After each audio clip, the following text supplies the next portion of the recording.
بسم اللہ الرحمن الرحیم۔ سلیکٹو میوٹزم دراصل بولنے کی صلاحیت سے محرومی کا نام ہے، مگر اس کا سبب گونگا پن نہیں بلکہ خوف ہے۔ اس کا شکار بچہ دوسرے بچوں کی طرح وقت پر بول چال سیکھ لیتا ہے، لیکن چند مخصوص حالات کے اندر یا چند مخصوص لوگوں کے سامنے بات چیت بالکل بند کر دیتا ہے۔ دیکھنے والوں کو یہ گمان ہوتا ہے گویا یہ بچہ بولنے کی صلاحیت سے ہی محروم ہے، مگر دراصل اس کا ماخذ سوشل اینزائٹی یا سوشل فوبیا ہوتا ہے، جو ایک اندیکھے اور غیر منطقی خوف کا نام ہے۔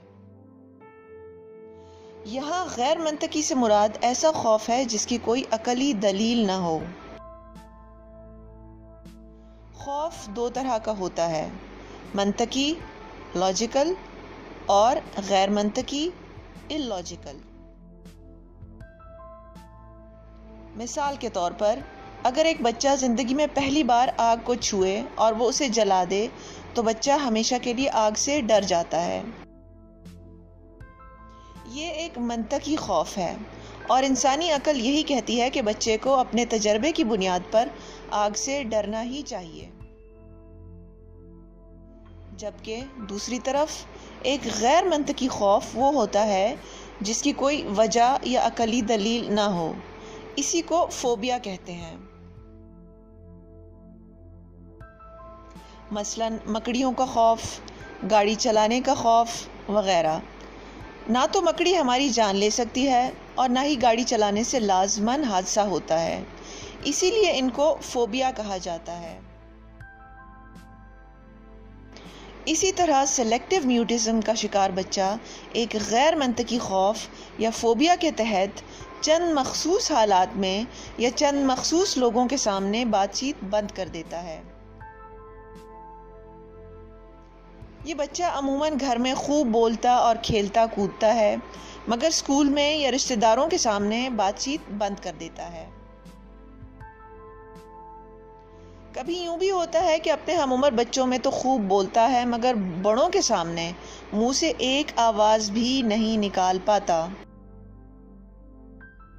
نتیجتاً یہ اپنی بات کا اظہار کرنے کے لیے دوسروں پر انحصار کرتا ہے، یعنی جب اس سے کوئی بات پوچھی جائے تو اپنے بہن بھائی، ماں باپ یا دوست کے کان میں جواب دیتا ہے تاکہ وہ سوال کرنے والے تک اس کا جواب پہنچا دے۔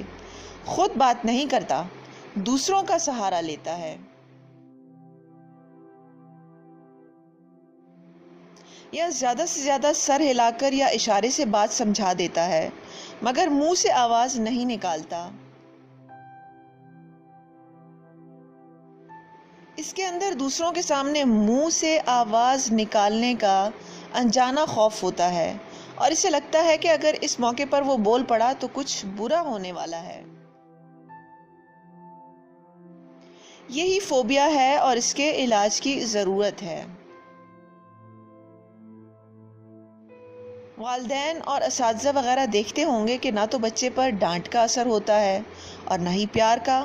وہ بچے کو سزا بھی دے کر دیکھ چکے ہوتے ہیں اور انعام کا لالچ بھی، مگر بچے پر اثر ہی نہیں ہوتا۔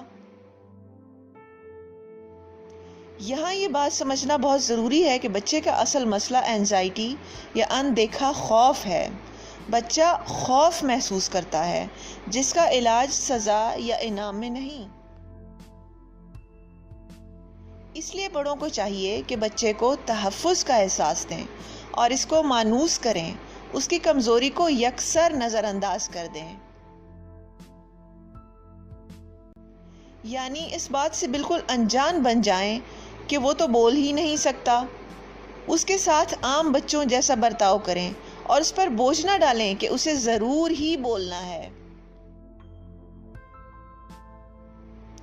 اس سے یہ توقع ہی ختم کر دیں کہ اسے بولنا ہے، اسے اس کی کمزوری کے ساتھ قبول کر لیں اور عام بچوں کی طرح توجہ دیں۔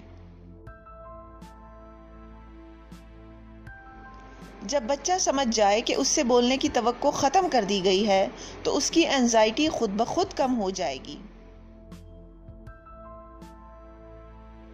عین ممکن ہے کہ ایک وقت ایسا آئے کہ وہ ڈرتے ڈرتے منہ سے کوئی آواز نکالنے میں خود ہی پہل کر لے۔ اگر ایسا وقت آئے تو بھی اسے یکسر نظر انداز کر دیں، کیونکہ وہ لوگوں کی نظروں میں نہیں آنا چاہتا، اور اس کے اس انجانے خوف کو غلط ثابت کر دیں کہ اس کے بولنے سے کچھ برا ہونے والا ہے۔ جب بچہ پہلی بار اس بات کا تجربہ کر لے گا کہ اس کے منہ سے آواز نکال سکنے سے کچھ بھی برا نہیں ہوا، تو عین ممکن ہے کہ اگلی بار پھر سے کوشش کر لے۔ آپ اسے نظر انداز کیے رکھیں، اس کو نہ گھوریں اور نہ ہی چونکیں، کیونکہ اس سے اس کو اس بات کا احساس ملے گا کہ وہ دوسرے عام بچوں کی طرح نہیں بلکہ عجیب ہے۔ آہستہ آہستہ بچہ خود ہی کھل کر بات کرے گا انشاءاللہ۔ اس تبدیلی میں بہت تاخیر بھی ہو سکتی ہے، کئی سال بھی لگ سکتے ہیں۔ بڑوں کو اس میں بہت صبر سے کام لینا ہوگا۔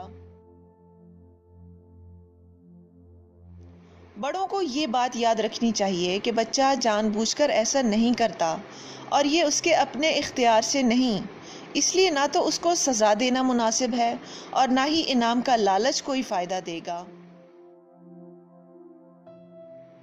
اگر خدا نہ خواستہ بچے کا یہ مسئلہ بچپن ختم ہونے کے بعد بھی جاری رہے تو ماہر ڈاکٹر سے علاج کروانا ضروری ہے، کیونکہ عملی زندگی میں بچے کی بقا کے لیے اس کی بول چال کی صلاحیت بہت ضروری ہے۔ آپ کی توجہ کا شکریہ۔